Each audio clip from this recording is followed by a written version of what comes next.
programme Avenir Pacifique au Sahel intervient dans 26 localités au niveau du Burkina Faso et du Niger. Financé par le BMZ, ce programme développe ensemble avec les jeunes de ces localités des initiatives qui vont leur donner un meilleur avenir. Un avenir qui passe nécessairement par un renforcement de capacités et un accompagnement adéquat des couches les plus vulnérables de la population. Aujourd'hui, au Niger comme au Burkina Faso, les jeunes qui représentent la majorité de la population sont confrontés aux problèmes du chômage, de sous-emploi, de pauvreté. Ils sont frustrés, découragés et n'ont pas la possibilité d'atteindre leurs objectifs. Ils ont peu d'opportunités, ce qui fait en sorte qu'ils font l'exode vers les grandes villes, les pays voisins, voire plus loin, à la quête d'un meilleur avenir qu'ils obtiennent rarement, et deviennent la proie facile des bandits ou des extrémistes. Ceci est encore renforcé par les effets du changement climatique et l'insécurité dans certaines zones, ce qui ne permet pas la satisfaction des besoins alimentaires des populations. Ces besoins alimentaires ne cessent d'accroître au sein d'une population qui reste encore très faiblement alphabétisée et scolarisée. Ainsi, pour donner des perspectives à ces jeunes, ce programme Avenir Pacifique au Sahel est nécessaire. Oui, c'est nécessaire parce qu'elle vise à promouvoir à travers l'éducation, la formation professionnelle et l'agriculture, le développement des compétences, le dialogue, l'inclusion sociale et l'épanouissement des jeunes et des femmes avec un accent particulier sur les groupes les plus défavorisés. À cet effet, l'objectif de ce programme APS, où je suis responsable, est que les jeunes, les femmes et les hommes des diverses organisations d'entraide dans les régions rurales de Dori au Burkina Faso et de Moko et Loga au Niger soient renforcés dans la réalisation et la revendication non violente de leurs aspirations. Les travaux agricoles prennent une place importante dans la vie des paysans. Ils doivent produire constamment, plus dans des conditions qui se compliquent. APS appuie de plusieurs manières. Ici, vous voyez des jeunes qui apprennent l'utilisation des outils mécaniques tout en assurant la fertilité durable des sols. Les femmes ne sont pas oubliées.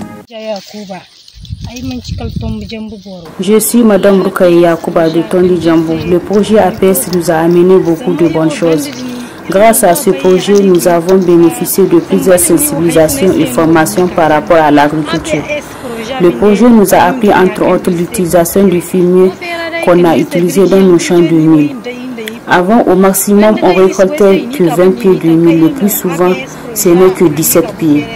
Mais maintenant, grâce aux appuis du projet APS, nous avons eu un grand changement. Notre mil est récoltée en très grande quantité, contrairement aux années passées. Avant qu'on ne connaisse l'utilisation du fumier et qu'on ne rencontre le projet APS, on pouvait cultiver sur un grand espace sans rien avoir. Et maintenant, rien que sur cet espace, nous avons eu 300 pieds. Nous remercions beaucoup APS.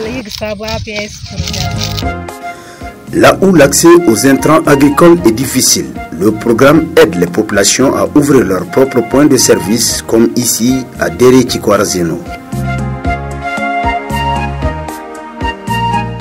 La récupération des terres face à la désertification et l'amélioration de la sécurité alimentaire est une problématique importante au Sahel. À travers des ouvrages adaptés au terrain, l'eau des pluies infiltre mieux dans les sols et les rend de nouveau productives. Un message d'encouragement et d'appel à la mobilisation et cohésion sociale pour un avenir meilleur. Chez nous, on dit, si le mur est fendu, le lézard peut entrer, donc rester ensemble et unis. Avec ces techniques, le programme APS valorise les acquis d'APT, car les bénéficiaires sont convaincus des bienfaits de récupération des terres. Avant, c'est complètement glacé. Complètement, que personne n'aime pas ça, dans la famille même. Mais avec l'apport de APT, et les premières années, on a fait des demi-lignes. Des demi-lignes, avec ça, j'ai gagné 25 bottes. Deuxième année, il nous a formé encore avec les demi-lignes et les ailes. Ça est revenu jusqu'à 35 bottes. Troisième année, j'ai eu jusqu'à 72 bottes.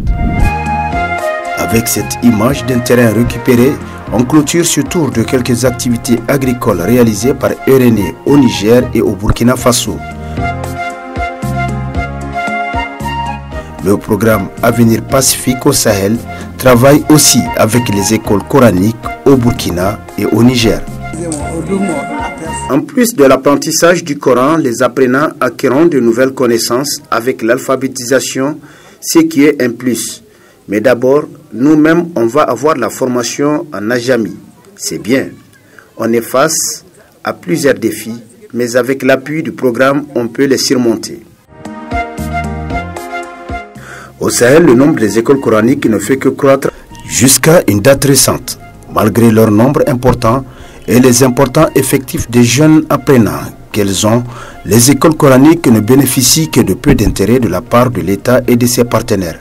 Il est à noter cependant l'intervention de l'ONG RNE au Sahel qui depuis 2006 travaille avec les écoles coraniques pour élargir leur programme avec des compétences de base.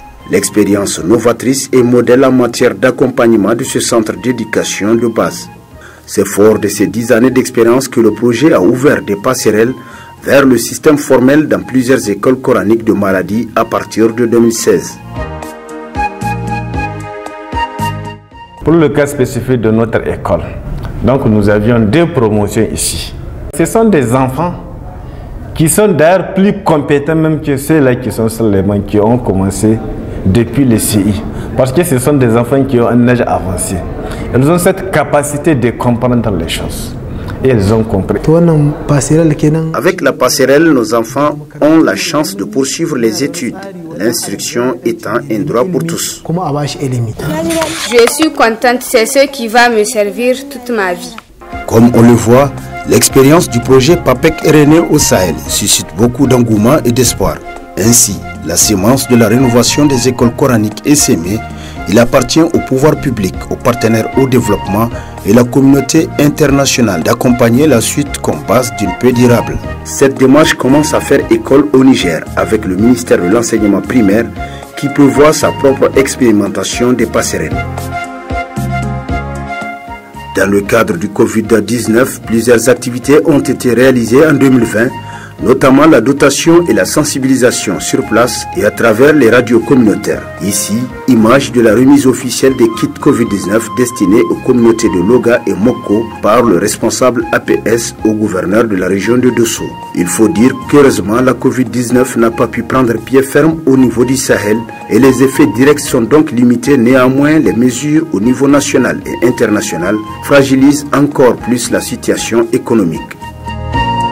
Toutes ces activités que vous venez de voir, nous les avons développées avec les différents acteurs et les autorités locales qui étaient également présentes à l'ouverture. Cela garantira le succès à long terme du projet. C'est le lieu de présenter notre gratitude au ministère allemand fédéral de la coopération économique et du développement pour l'important financement apporté au programme APS et le renforcement des liens de solidarité et de fraternité entre la République fédérale d'Allemagne et le Niger.